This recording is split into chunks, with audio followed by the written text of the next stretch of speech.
नमस्कार। आज हम महादेवी वर्मा की एक प्रसिद्ध कविता मैं नीर भरी दुख की बदली की व्याख्या पढ़ेंगे। महादेवी की कविता का वेदना भाव इस कविता में कूट कूट कर भरा हुआ है। मैं डॉक्टर रीतू सिंह आपका अपने चैनल अर्थात में स्वागत करती हूँ, जिसके अंतर्गत मैं साहित्य के अर्थ को उद्घाटित करती हूँ। आइए पहले हम देख लें महादेवी का सामान्य परिचय और इस कविता का पाठ। उनकी यह कविता सांध्य गीत नामक काव्य संग्रह में संकलित है, जो 1936 में प्रकाशित हुआ था। इस कविता की बड़ी चर्चा रही और महादेवी की कविता के भाव को समझने के लिए यह कविता बार बार उद्धृत की जाती रही है। महादेवी वर्मा की कविता में दुख और करुणा का भाव प्रधान है। कवित्री ने दुख को आध्यात्मिक स्तर पे अपनाया है। उनकी वेदना नितांत व्यक्तिगत नहीं, बल्कि उसका संबंध समस्त मानव जाति की वेदना से है। उनकी करुणा आत्मगत नहीं, बल्कि वह बहिर्मुखी और समाजपरक भी है। प्रकृति के प्रति समस्त छायावादी कवियों में एक विशेष प्रकार का आकर्षण रहा है। महादेवी ने भी अपनी कविता में प्रकृति का विविध रूपों में अंकन किया है। प्रकृति के माध्यम से वे अपनी प्रणय भावना, संवेदना, सौंदर्य चेतना और कल्पनाशीलता को व्यक्त करती रही हैं। प्रकृति का मानवीकरण उनकी कविता की विशिष्टता है। अपनी सघन और सूक्ष्म अनुभूतियों को अभिव्यक्त करने के लिए वे प्रकृति को माध्यम बनाती रही हैं। कहीं प्रकृति में मनुष्य की भावनाओं का आरोपण करती हैं, तो कहीं मनुष्य की संवेदनाओं की अभिव्यक्ति के लिए प्रकृति को माध्यम बनाती हैं। आइए इस कविता का पाठ करें, फिर उसकी व्याख्या की ओर बढ़ें। मैं नीर भरी दुख की बदली, मेरा पग पग संगीत भरा, श्वासों से स्वप्न पराग झरा, नभ के नौ रंग बनते दुकूल, छाया में मलय बयार पली। मैं क्षितिज भ्रुकुटि पर घिर धूमिल, चिंता का भार बनी अविरल, रजकण पर जल कण हो बरसी, नव जीवन अंकुर बन निकली। पथ को न मलिन करता आना, पद चिन्ह न दे जाता जाना, सुधि मेरे आगम की जग में, सुख की सिहरन हो अंत खिली। विस्तृत नभ का कोई कोना, मेरा न कभी अपना होना, परिचय इतना इतिहास यही, उमड़ी कल थी मिट आज चली, मैं नीर भरी दुख की बदली। पहले इस कविता के कुछ कठिन शब्दों के अर्थ देख लें।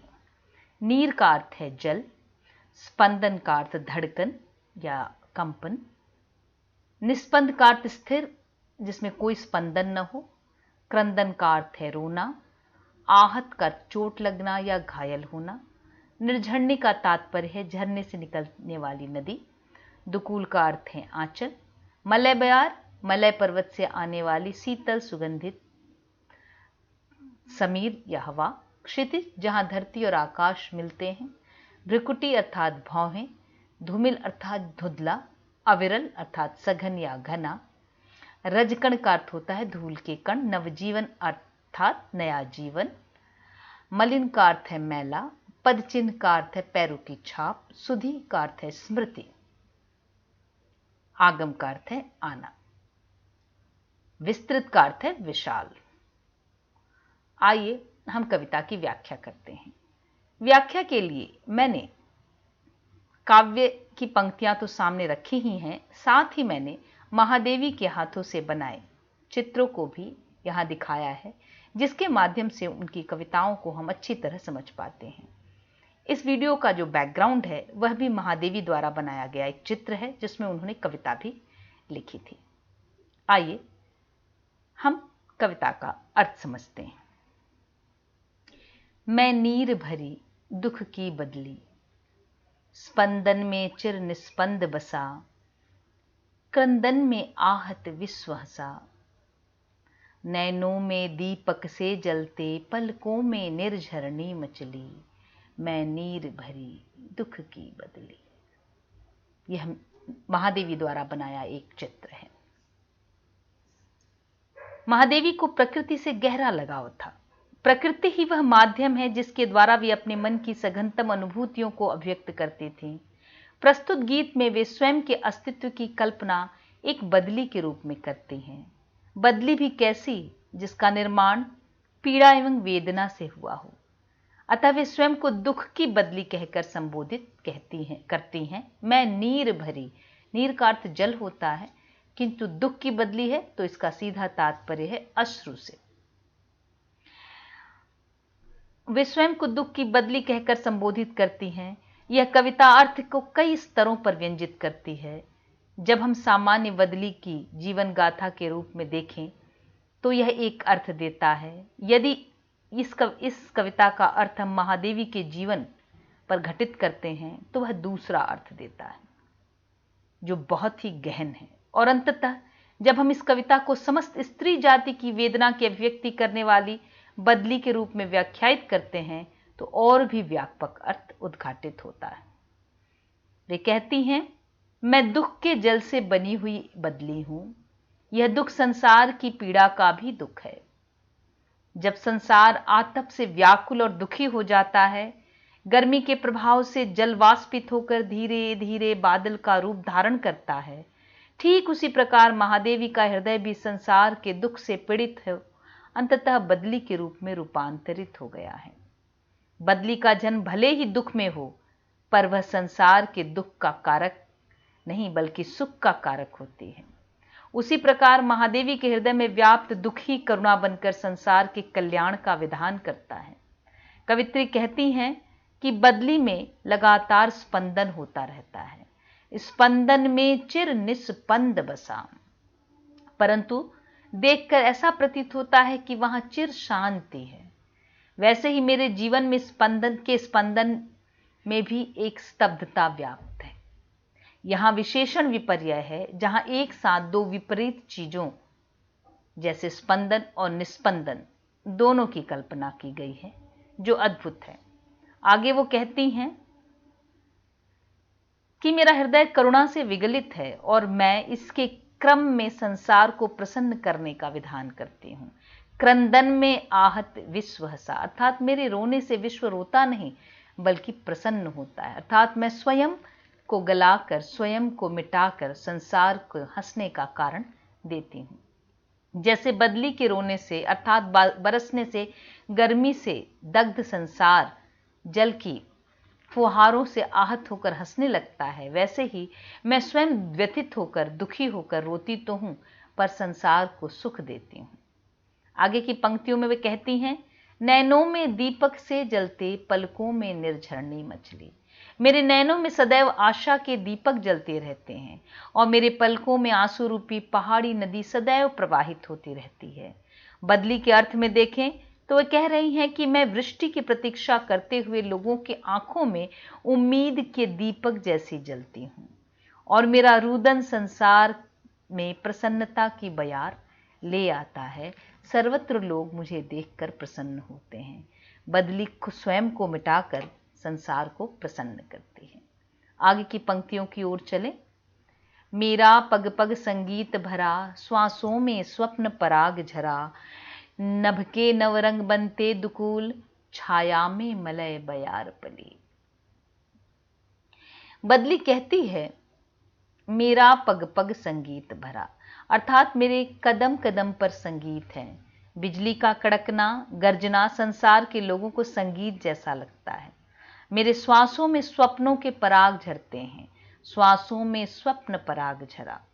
कहने का तात्पर्य है कि बदली के साथ आने वाली हवा से लोगों के स्वप्न जुड़े होते हैं। विशेषकर कृषकों के मन में तो यह बादल सुखद दिनों का स्वप्न लेकर आते हैं।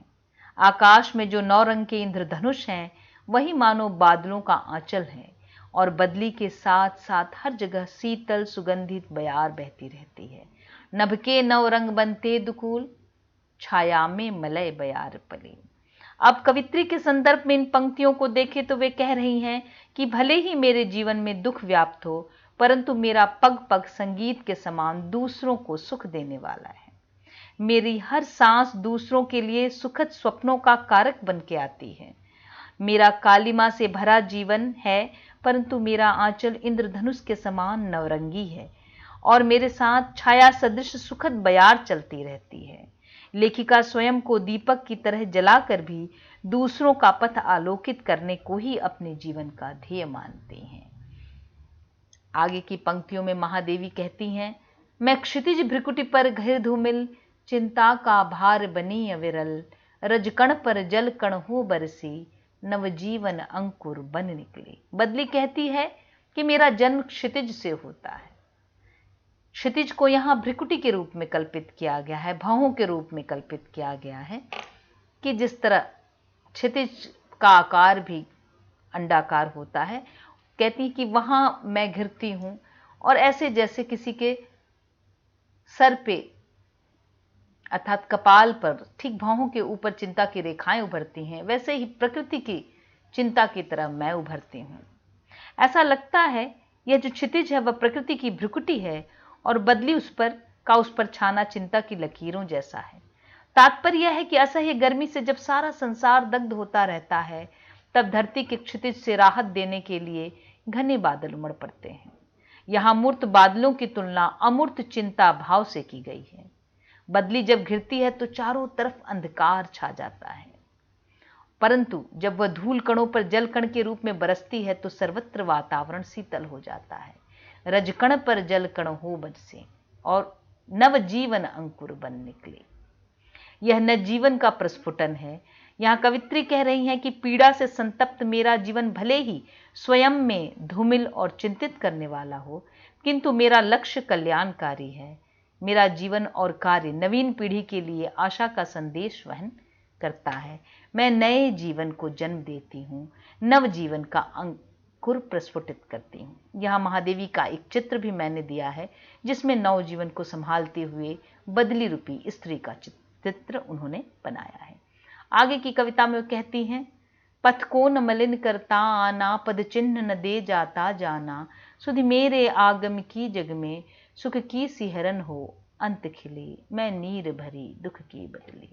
अब तक बदली के घिरने और बरसने की चर्चा है और आगे की पंक्तियों में उसके बाद की चर्चा है। कवित्री कहते हैं कि बदली का अस्तित्व कुछ क्षण का ही होता है, बरसने के साथ ही उसका अस्तित्व मिट जाता है। न तो उसका आना ही पथ को मैला करता है और न जाने के बाद कोई पद चिन्ह शेष रह जाता है। पथ को न मलिन करता आना, पद चिन्ह न दे जाता जाना। रह जाती हैं तो केवल सुखद स्मृतियां। यह अवश्य है कि बदली को देखकर ही संसार में सुख की सिहरन आती है, अर्थात बादलों के उमड़ने को देखकर ही मन प्रसन्न हो जाता है। और जब अब वर्षा होगी और सर्वत्र हरियाली का परिवेश होगा। सुधि मेरे आगम की जग में, सुख की सिहरन हो अंत खिली, यानी मेरा आना संसार में सुख का सिहरन लेकर आता है। महादेवी कहती है कि इस प्रकार मेरा जीवन भी समाप्त हो जाएगा।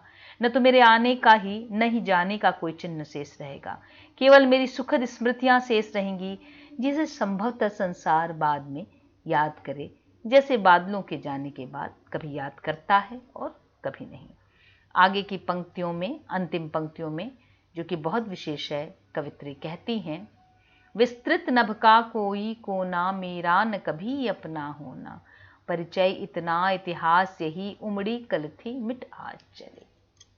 आगे की पंक्तियों में महादेवी बदली की उस पीड़ा का बयान करती हैं जो संसार को सर्वस्व देकर मिट जाती है, परंतु उसके लिए आकाश का कोई भी कोना उपलब्ध नहीं होता है। विस्तृत आकाश का कोई भी कोना मेरा अपना नहीं है। मेरा परिचय और इतिहास केवल इतना ही है कि कल मैं उमड़ी थी और आज बरसकर मिट गई हूं। यह जानते हुए भी बदली उमड़ती है, घिरती है और नए अंकुरों में प्राण फूंक कर चल देती है। भावार्थ यह है, लक्ष्यार्थ यह है कि कवित्री के संसार में आने और चले जाने से कोई फर्क नहीं पड़ता। इस विशाल संसार में किसी एक कोने में भी वह अपनी जगह नहीं बना पाती और उसे वह अपना नहीं कहती। अगर इन पंक्तियों का अर्थ हम समानांतर अर्थ संसार की स्त्रियों के जीवन पर घटित करके देखें तो एक नया अर्थ उद्घाटित होता है। हमारे समाज में स्त्रियां अपने अस्तित्व के लिए निरंतर संघर्षशील रही हैं। वह इस संसार को सर्वस्व अर्पित कर देती हैं, नई पीढ़ी को जन्म देती हैं, परंतु संसार उसके अस्तित्व को नहीं स्वीकारता है। वह बादल की तरह स्वयं को गलाकर अपने परिवार का पोषण करती हैं, नए जीवन को जन्म देती हैं, उसका पोषण करती हैं, परंतु विस्तृत संसार में उसका अपना कोई नहीं होता, उसकी अपनी कोई जगह नहीं होती। इस छोटे से गीत में महादेवी ने बहुत से गंभीर अर्थ पिरो दिए हैं। काव्यार्थ 3 स्तरों पर खुलता है, एक प्रकृति के स्तर पर, एक कवित्री के स्तर पर और एक तमाम स्त्री जाति के स्तर पर। आइए इस कविता की विशेष बातों को हम देखें। महादेवी प्रकृति में एक ओर संपूर्ण विराट की छाया देखती हैं तो दूसरी ओर वे प्रकृति में अपनी वेदना की छाया भी देखती हैं।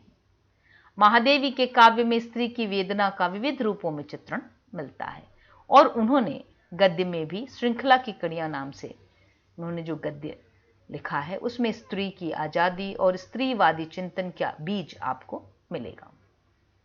कविता स्त्री विमर्श की दृष्टि से व्याख्यायित करते हुए अर्थ का एक नया फलक उद्घाटित करती है। नारीत्व का अभिशाप नाम शीर्षक से उनकी शीर्षक में वो कहती हैं, जो कि श्रृंखला की कड़ियां में संकलित है।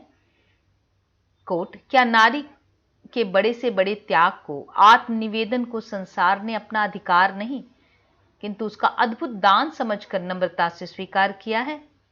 कम से कम इतिहास तो नहीं बताता कि उसके बलिदान को किसी पुरुष ने उसकी दुर्बलता के अतिरिक्त कुछ और समझने का प्रयत्न किया है। अनकोट। अलंकार देखें तो यहां रूपक और मानवीकरण अलंकार है। भाषा लक्षणा और व्यंजना का सुंदर प्रयोग है। मूर्त से अमूर्त की तुलना यहां की गई है। मैं क्षितिज भ्रिकुटी पर बन गिर धूमिल, चिंता का भाव बने अमरल। मूर्त बादलों की तुलना अमूर्त चिंता के भाव से, तो कहीं पर अमूर्त से मूर्त की तुलना की गई है। मैं नीर भरी दुख की बदले में, और यही नहीं, अमूर्त से भी अमूर्त की तुलना की गई है। सुधि मेरे आगम की जग में, सुख की सिहरन हो अंत के लिए। स्मृति की तुलना सुख के सिहरन से। भाषा प्रांजल, संस्कृत गर्भिक, लाक्षणिक है। सब चयन में महादेवी अत्यंत सजग है। क्रंदन में आहत विश्व हसा में विशेषण विपर्य आपको दिखेगा, जैसे कि बिल्कुल विपरीत दो चीजों को आहत होकर हंसने की बात यहाँ की है।